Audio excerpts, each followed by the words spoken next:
Hi everyone, number one Marmaduke fan here.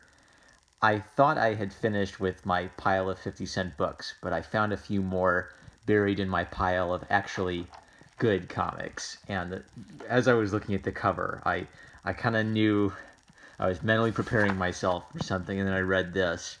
Out beyond ideas of wrongdoing and right doing, there is a field. I'll meet you there. Roomy. Gosh. Note if can that's may contain what? Wait. If cancellation occurs, please be aware we have failed and the multiverse has died. Warning may contain two-dimensional realities. Whoa.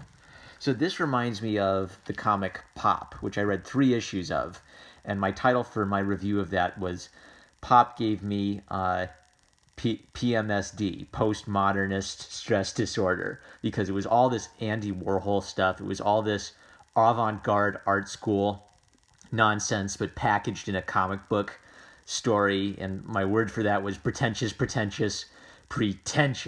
Oy. And lots of Andy Warhol references. And wouldn't you know it, first word when I turn this up, Warhol, Sithrep. Oh, get ready, get ready. So, story by Kurt Pires, art by Kevin Ziegler. Ziegler's got like an indie cartoony style, and there are really weak moments.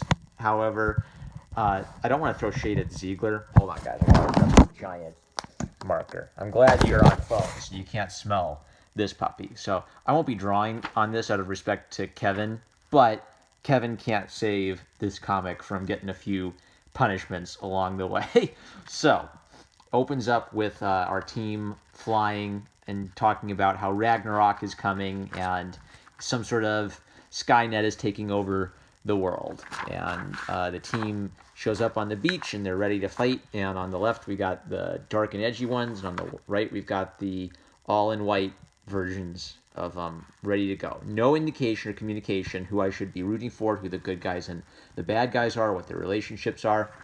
I guess I've got the color connection to associate this bad looking guy who's talking evilly and sipping wine with this team, but I don't know for sure yet. And the bad guy sipping wine with his butler saying, here's to the end times, and the fight starts. And these action scenes are very generic. My one thought I had was Samurai Jack, but I don't think that this artist is quite ready to adapt a Samurai Jack comic because their panels are not that dynamic, and their action scenes are kind of generic. But the artist does have this sort of strong sense of shape and movement, which could work. But I found a few indie artists that I guess I love Samurai Jack so much that I use that as sort of the measuring stick of whether I think indie art is good or not. If I see an indie art style and I think, yeah, I dig seeing them do a Samurai Jack scene, then I know that they're doing something really good and punchy. If I see an indie art scene and I think, this would be like one of the lamest episodes of Samurai Jack, then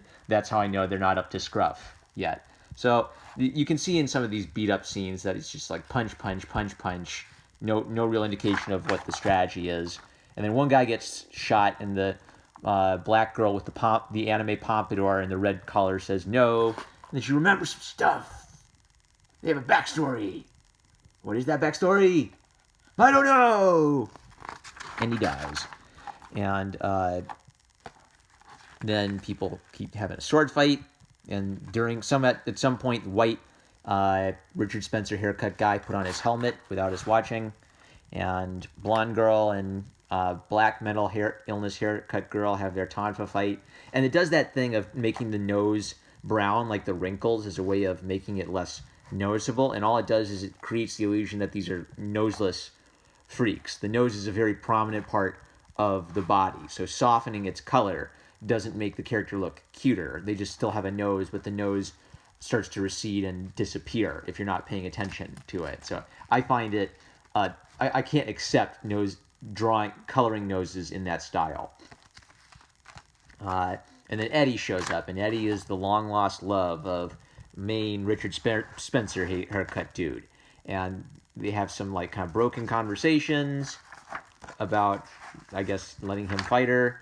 All right, so this is what my punishment for this comic is. I'm going to give this the treatment that my mom gave my copy of The Princess of Mars when I was 12 years old, where my dad wanted me to read some good science fiction and got me John Carter of Mars.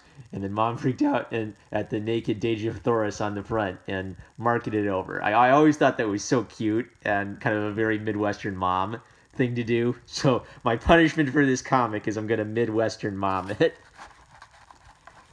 I don't want any kids seeing any of this bad stuff. Oh, hold on. And first time we effed. Got it. This is a family-friendly Christian YouTube channel, guys. So we gotta remove the sin from this postmodern comic. The door that led the brand of the taste of the salt in your sweat when I kissed you on the neck and breathed you in. And let's cover up this gross orgasm stuff. I like sex.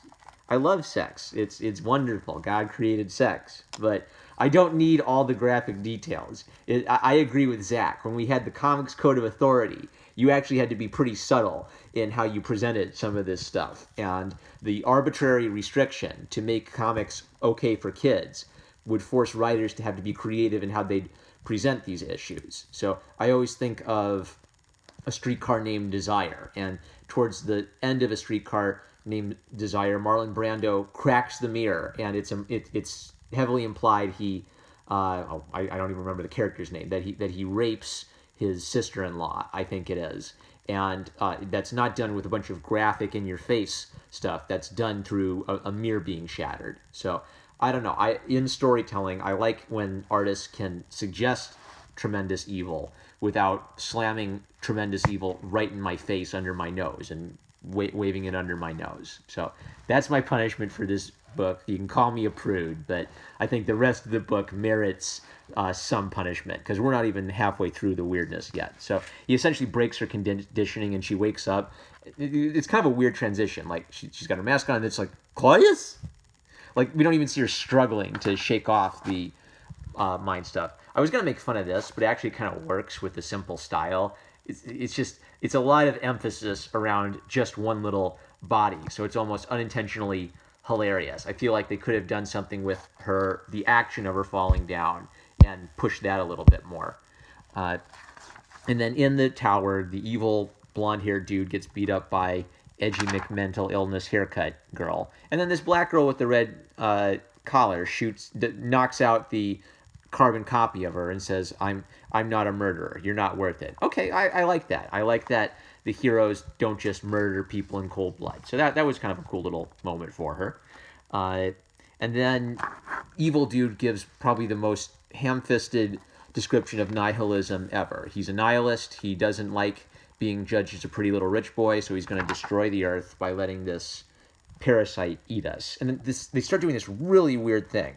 So as he's giving his nihilist speech, at the bottom, in tiny font, they include lists of like nihilist philosophers for you to go Google or something. Keywords: Nietzsche, Thomas Ligotti, Heidegger, The Question of Being, The Conspiracy Against the Human Race. I thought they were doing some sort of weird bit like the world was falling apart or something, and this was some sort of reflection of this villainous character slipping into madness or something. They just wanted to have like a little footnote at the bottom of what you could Google to go find out who nihilists are, in case you don't know that already. And then kind of a weird mouth drawn on them there. Okay, since I've already punished one panel of this comic, I'm going to punish this one too. It's like a cutesy anime mouth, but it's wrong, and I'm going to fix it. So, well, there's actually no way to fix it without redrawing it, but I would have gone that, golly, I like drawing with these giant Sharpie markers for big drawings, but it's terrible for anything tiny. I'd have given his lips some of those definition that anime does, and I actually would have just given him a little, I messed it up. Whatever, we're just going to be crazy. Wah! There, anime wah. But I actually would have just, I wouldn't have done a little abstract slit on the side, floating in the middle of his cheek. I would have done something like either have a little slit of a mouth that's a subtle smile, so it's in between words, or I would have pretty much borrowed the generic anime style of having the lips defined and then the mouth slightly suggested. So the thing about anime smiles in profile is they're slightly abstracted to make it cheaper to animate.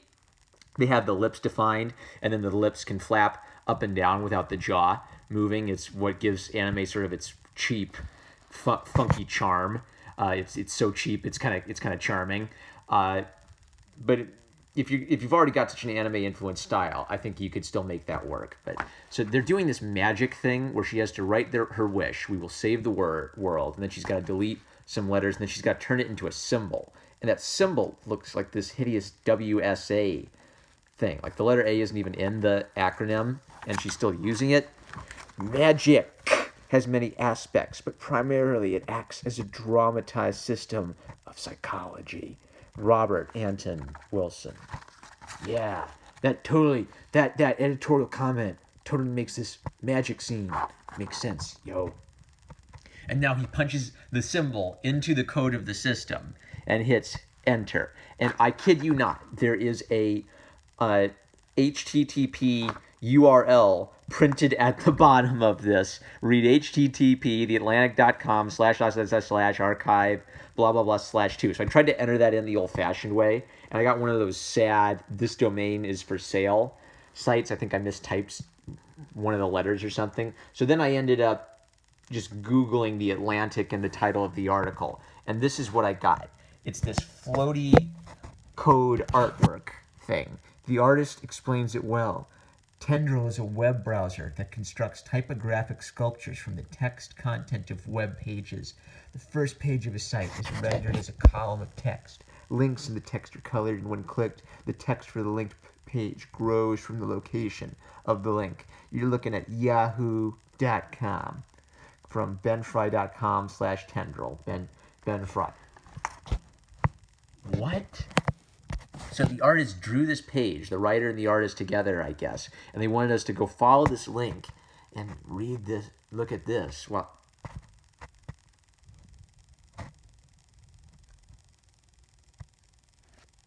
moving on, then we flash back to Richard Spencer haircut guy having a talk with some sort of father figure, and the father figure told him about how he disobeyed his grandma or something and got a splinter and learned a lesson. So pay attention to the universe and you'll be okay. And now let's go stop the bad guy like they're a superhero team. Oh, man.